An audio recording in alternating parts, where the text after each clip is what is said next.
काय सांगाल कशा भावना? खूपच आनंद आहे, कारण गेले 4 टर्म वाई, खंडाळा, महाबळेश्वर या 3 तालुक्या असणाऱ्या मतदारसंघातील लोकांनी मला सातत्याने निवडून दिलं. यावेळेला तर लोकभावना खूप म्हणजे तीव्र होती की काही करून यावेळेला मंत्रिपद आपल्याला मिळालं पाहिजे. आणि खऱ्या अर्थानं दादांच्या माध्यमातून महायुती सरकारनं मग देवेंद्रजी फडणवीस साहेब असतील, दादा असतील, एकनाथजी शिंदे साहेब यांच्या नेतृत्वाखालचं जे महायुती सरकार आहे, या सरकारमध्ये मला कॅबिनेट मंत्री म्हणून काम करण्याची संधी निश्चितपणानं मिळालेली आहे.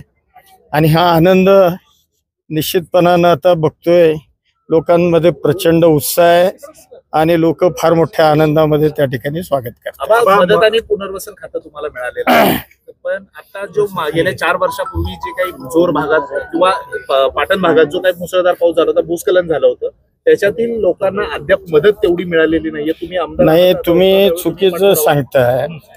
मुळामध्ये माझ्या मतदारसंघामध्ये मदत मिळाली म्हणजे 5 एकरच्या आत ज्या लोकांचं जमिनीचं नुकसान झालं, मग ते पाटणला सुद्धा मिळालेली असणार, कारण माझ्याकडे मिळाली, जावलीला मिळाली.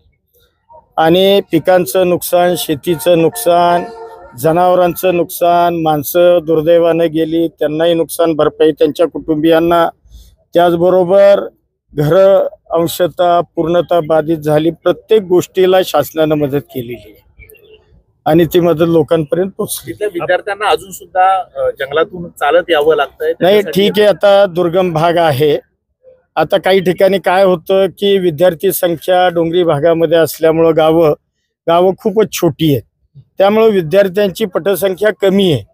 म्हणजे कुठंतरी एखाद्या गावामध्ये 1, 2 किंवा 3 विद्यार्थी आहेत आणि मग अशा गावामधल्या विद्यार्थ्यांना थोडंसं लांब चालत जाऊन त्या शाळेमध्ये जावं लागतं, ही वस्तुस्थिती आहे. किंवा बसची सोय सुद्धा आहे, ज्या ठिकाणी बस नाही किंवा मुऱ्या डोंगरामधून लोक जनरली लवकर पोचतात रस्त्यापेक्षा सुद्धा, त्यामुळं डोंगर वाटेनं लोक म्हणजे मुलं त्या ठिकाणी जातात. आबा, पालकमंत्री पदाचा तिढा अजून आहे, आपला जोर कसा काय पालकमंत्री पदासाठी आशा आहे का? नाही, जोर असं नाही. आता मला वाटतं स्वातंत्र्यानंतर पहिल्यांदाच या जिल्ह्याला 4 कॅबिनेट मंत्रीपद पहिल्यांदाच मिळाली. म्हणजे महायुती सरकारनं सातारा जिल्ह्यावर खऱ्या अर्थानं भरभरून वर्षावर केला आहे मंत्रिपदाचा. आणि सगळ्यांना खाती सुद्धा खूप, चौघांनाही आम्हाला चांगली खाती मिळालेली आहेत. त्यामुळं पालकमंत्री हा विषय काही तितकासा कुणाच्याच बाबतीमध्ये असा काही आमच्या चौघांच्या बाबतीमध्ये टोकाचा नाही.